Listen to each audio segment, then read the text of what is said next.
எல்லாம் வந்துட்டாங்களா? வெளியில இருக்கிறவங்களா? சரி.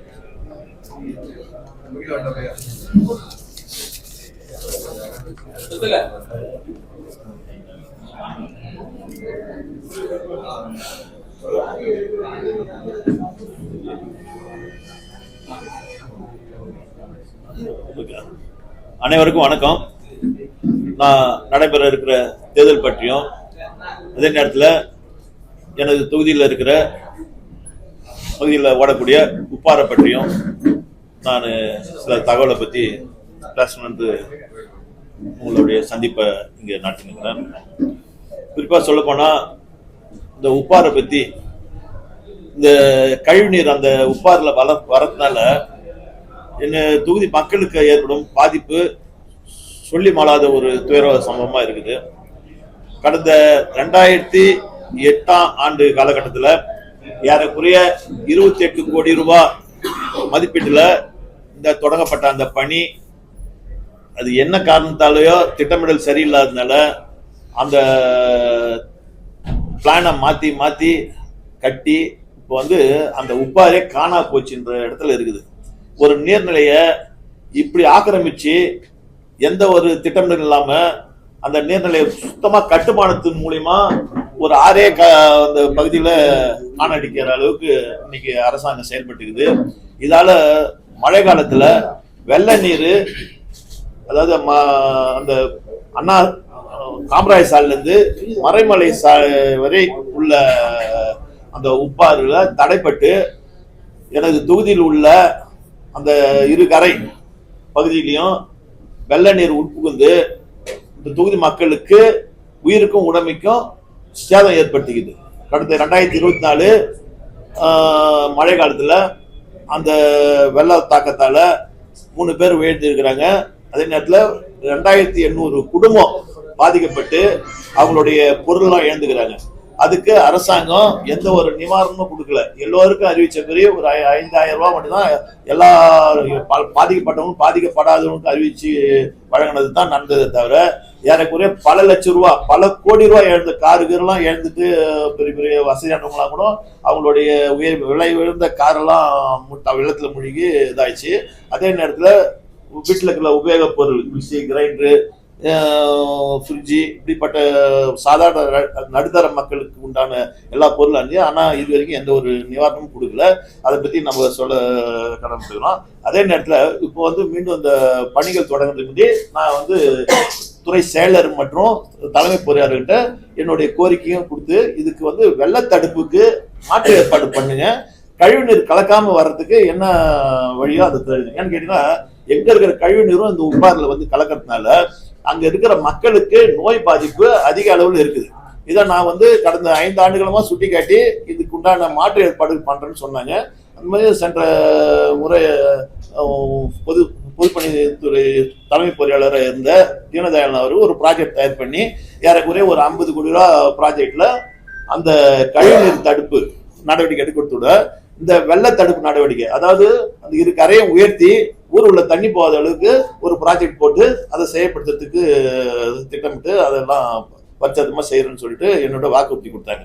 அப்ப அதெல்லாம் செஞ்சுட்டு இந்த கட்டுமான பணியை மீண்டும் தொடங்கி முடிக்கிறதா 2 சைமல்டேனியஸா செய்யறேன்னு சொன்னாங்க. ஆனா இது நாள் வரை அதுக்குண்டான எந்த ஒரு முகாந்திரமும் இல்லாத அந்த பணியை கிடப்பில போட்டுட்டு இன்னைக்கு என்னன்னாக்கா இந்த தேர்தல் அறிவிச்ச பிறகு மீண்டும் இப்போ டிராபிக்லாம் நிறுத்தி பணி செய்ய போறேன்றாங்க.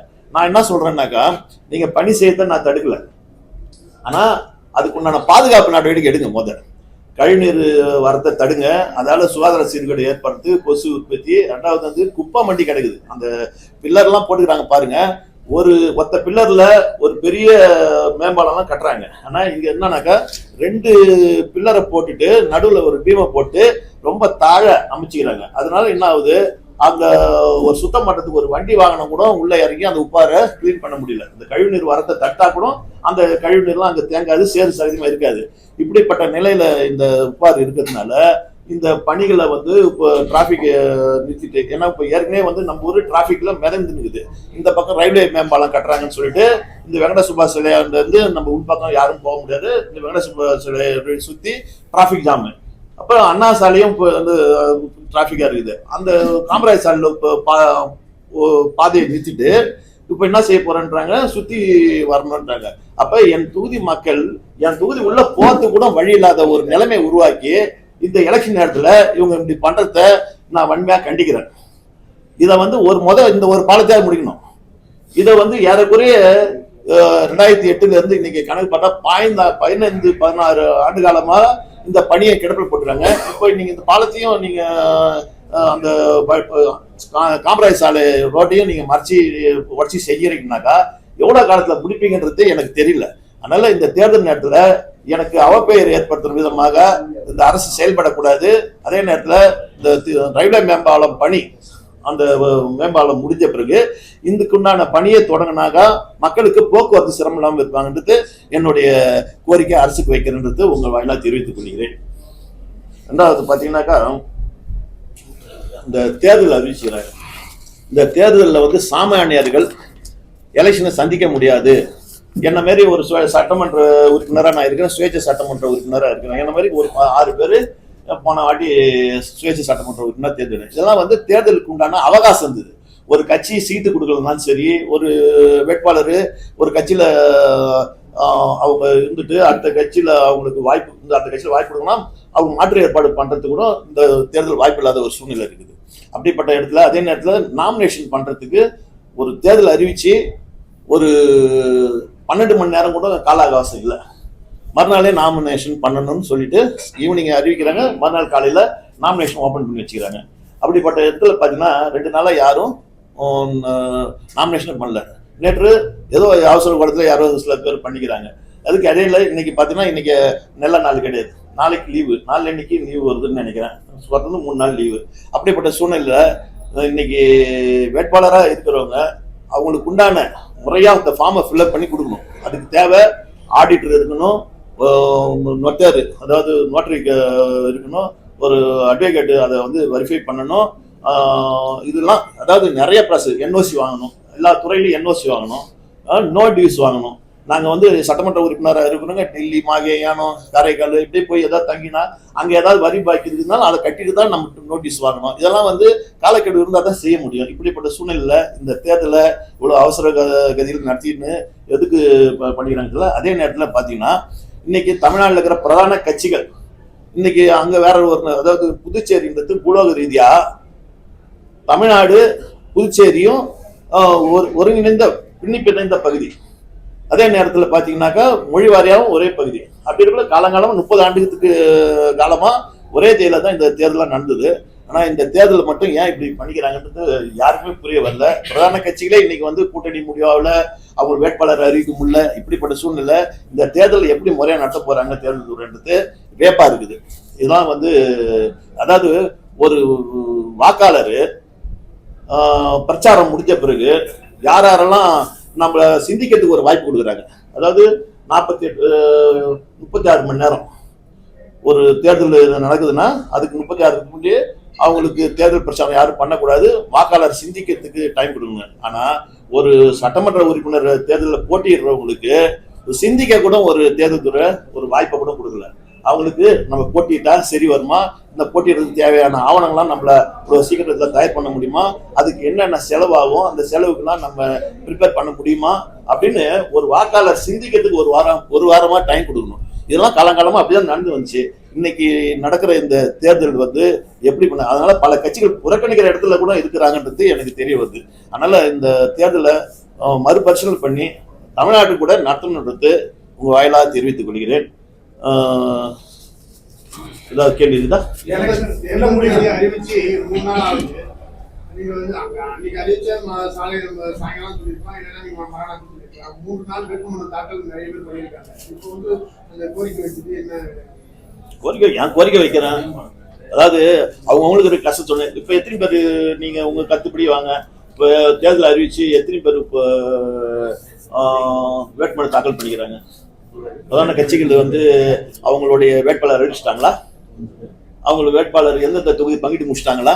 அது நீங்க தான் சொல்லணும். இப்ப சொல்றீங்கன்னு சொன்னாக்கா டிவிக்கு கூட நீங்க பேசிட்டு வரதா ஒரு தகவல் போயிட்டு உண்மைதானா?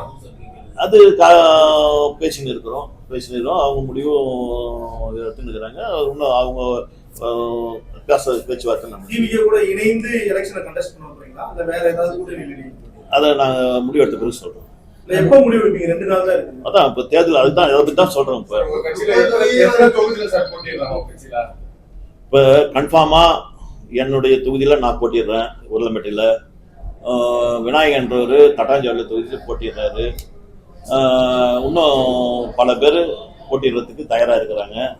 அதை வந்து திங்கட்கிழமை அளவுக்கு அது வேட்பாளரை நாங்கள் அடையாளம் அவ்வளோ. அதாவது நான் கட்சி தொடங்கி இப்போ தேர்தல் நிற்கிறதுக்கு காரணம் என்னன்னா, ஆட்சி அதிகாரத்துக்கு வரணும், முதலமைச்சர் பதவிக்கு வந்துடணும் அப்படின்ற எண்ணத்தில் இல்லை.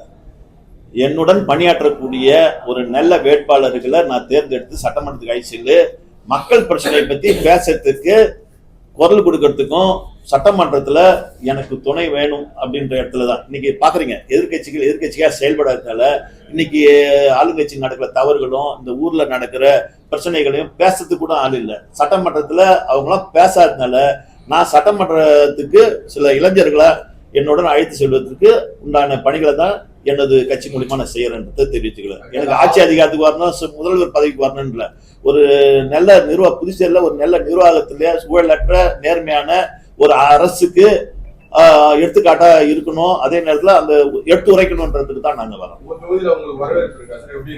அதை நீங்க வந்து என் தொகுதி மக்கள்கிட்ட கேட்டு தெரிஞ்சுக்கணும். அது வந்து யாருமே வந்து என்ன சொல்லுவாங்க, நான் வெற்றி பெறும்னு ஒரு எண்ணத்துல தான் ஒரு சுயேட்சை வேட்பாளராக இருக்கட்டும், ஒரு அவருக்கு என்ன ஒரு 15-20 பேர் போட்டிடுறாங்க ஒரு தொகுதியில.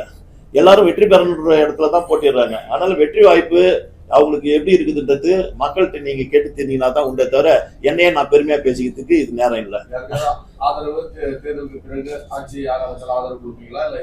அதாவது சென்ற முறை நான் சட்டமன்ற உறுப்பினரா சுயேட்சை சட்டமன்ற போட்டி விட்டு நான் யாருக்கும் சாதகமாகவும் பாதகமாகவும் இல்லை, தவறை சுட்டி காட்டின நேர்மையான முறையில் நடந்துன்னு வரேன். அதே நேரத்தில் எந்த ஒரு சூழ்நிலைக்கும் தவறான ஒரு அரசை நான் எதிர்கொள்ளாம, அதாவது அவங்களுக்கு எடுத்துக்காட்டா நான் இருப்பேன். அதாவது எப்படி சொல்றேன்னாக்கா, அவங்க தவறு செஞ்சா அவங்கள தட்டி கேட்பேன், நல்லது செஞ்சானா வரவேற்பேன், அவ்வளவுதான். அதாவது இன்னைக்கு அந்த பாலத்தை பத்தி நான் சொல்றேன்னாக்கா 28 கோடி ரூபாய் பொறுமான உள்ள மதிப்பீட்டுல அந்த பாலத்தை தொடங்கினாங்க. இன்னைக்கு ஆர்பிட்ரேஷன் அது இதுன்னு போயிட்டு அதே கட்டுமான பணியாளர் 100 கோடி ரூபாய்க்கு மேல இந்த பாலத்தின் பணியை இது வரைக்கும் செஞ்சு முடிக்காத, அதுக்குண்டான பணத்தை அரசாங்கம் கொடுத்துன்னு இருக்குதுன்றது தான் வருந்தத்தக்க விஷயமா இருக்குது. இதுல என்ன தவறு நடந்துக்குதுன்றத இந்த அரசு அதிகாரிங்க இந்த மக்களுக்கு விளக்கணும். இல்லடா இது மேல வழக்கு போறது கூட நான் தயாரா இருக்கிறேன் இந்த பாலத்தை பத்தி. அந்த அளவுக்கு அந்த பாலத்தினுடைய கட்டுமானம் ஒரு திட்டமிடல் இல்லாம இன்னை வரைக்கும் எடுக்குது. ஒரு பெட்டை மாரி வச்சுக்கிறாங்க, பாக்குறீங்களா? இது கழிவு நீரோ இல்ல அந்த மழை காலத்துல இந்த வெள்ளம் வந்தாக்கா இது எளிதா போகக்கூடிய இடத்துல இல்லை. அங்க இருந்து ஜீவாநகர் காலனி அந்த பகுதியில இருந்து வருது, வந்த உடனே இங்க தடைப்பட்டு இந்த மரமிடி சாலை வரைக்கும் அப்படியே உப்பி போய் நிக்குது. அதுக்கு அந்தாண்ட உப்பளத்துல பண்ணோடனே இறங்கி போகுது. அப்ப கடலுக்கு போய் சேர்ற வரைக்கும் இந்த கட்டுமானம் இருக்கிறதுனால என் தொகுதி ரொம்ப பாதிக்கப்படுது. இல்ல இப்ப 28 கோடி ரூபாய் ப்ராஜெக்ட்ல தொடங்கின இந்த இது ஏறக்குறைய 100 கோடி ப்ராஜெக்ட் மேல போயிடுதுன்னு சொல்றாங்க. அதை நான் உண்மை விவரம்லாம் கேட்டுக்கிறேன். அதே நேரத்துல இப்போ வந்து வெள்ளத்தடுப்புக்கும் அந்த கழிவுநீர் கலக்காம இருக்கிறதுக்கும் ஒரு ப்ரொபோசல் வச்சு அதுக்கும் திட்டம் பண்ணிக்கிறான்னு சொல்றாங்க. ஆனா எந்த திட்டத்தையும் சட்டமன்ற உறுப்பினர் என்னிடம் கலந்து ஆலோசித்து செய்ய மாட்டாங்கன்றது என்ன வருத்தம்னு தெரிவிச்சுக்கிறேன். ஏன்னா தவறு நடந்தா மக்கள் என்ன தான் கேட்பாங்க, இது சரியா நடந்துச்சுனாக்க சந்தோஷப்படுவாங்க. ஆனா சரியா நடக்கலன்றதை தான் நான் சுட்டி காட்டுறேன். 2008 இருந்து 2008 அப்ப வந்து நான் சட்டமன்ற உறுப்பினர் 4.5 வருஷம் தான் பேசிக்கிறேன். நான் இதை பத்தி நிறைய கடிதம் கொடுத்துக்கிறேன். இதை பத்தி நிறைய நான் சொல்லிடுறேன். அதாவது புதுச்சேரிக்கே ஒரு அவமானமான ஒரு இடமா இருக்குது இந்த உப்பாறு பாலன்றது. நான் பல முறை சொல்லிக்கிறேன், சட்டமன்றத்தையும் பேசிக்கிறேன், நான் பத்திரிகை வாயிலாக சொல்லிக்கிறேன். இது அதோடைய என் பேட்டியும் நான் உங்களுக்கு அனுப்புறேன்.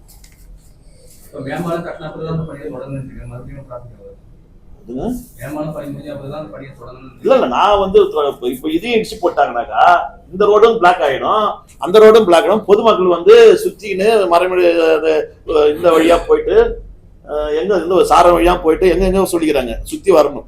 என் தொகுதி உள்ளே நானே போக முடியாது, நீங்களும் வர முடியாது. டிவிக்கு கூட எப்ப பேச்சுவார்த்தை? அதான் நான் சொல்லிட்டேன், திரும்ப திரும்ப அதே கேட்டாக்கா. இல்ல எப்போ எவ்வளவு சீட் எதிர்பார்க்குறீங்க நீங்க? அதிகம் அதாவது நான் குறிப்பிட்ட தொகுதியில மட்டும்தான் நான் நிக்கத்தான் முடிவு பண்ணிக்கிறேன், தவிர எல்லா தொகுதியிலும் நான் நிக்கலன்றது. இது என்ன காலக்கெடு கம்மியா இருந்தா தான் உங்கள்கிட்ட அதை சொல்றேன். குறிப்பிட்ட தொகுதி என்னென்ன தொகுதி? நீங்க தட்டாஞ்சாவடி ரெண்டு சொல்லிருக்கீங்க.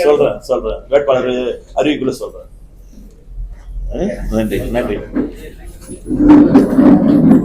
ஒரு நீர்நிலை, இந்த நீர்நிலை எந்த நிலையில இருக்குது பாருங்க. பாருங்க, இது ஒரு ஆறு. இந்த ஆத்தை எவ்வளவு ஆக்கிரமிப்பு பண்ண முடியுமோ அவ்வளவும் பண்ணிட்டாங்க. எப்படி இந்த பகுதி மக்களுக்கு ஒரு பாதுகாப்பு இருக்கும்? பாதுகாப்பு இல்லாத ஒரு சூழ்நிலை. மணல் குவியல், கட்டுமான பணி. அப்ப ஒரு மழை பெஞ்சுன்னா இந்த தண்ணிலாம் கடலுக்கு போய் சேர்ந்துக்குள்ள வீட்டுக்குள்ள பூந்து அவங்க உடமைக்கும் உயிருக்கும் ஆபத்து ஏற்படுத்துது. கழிவு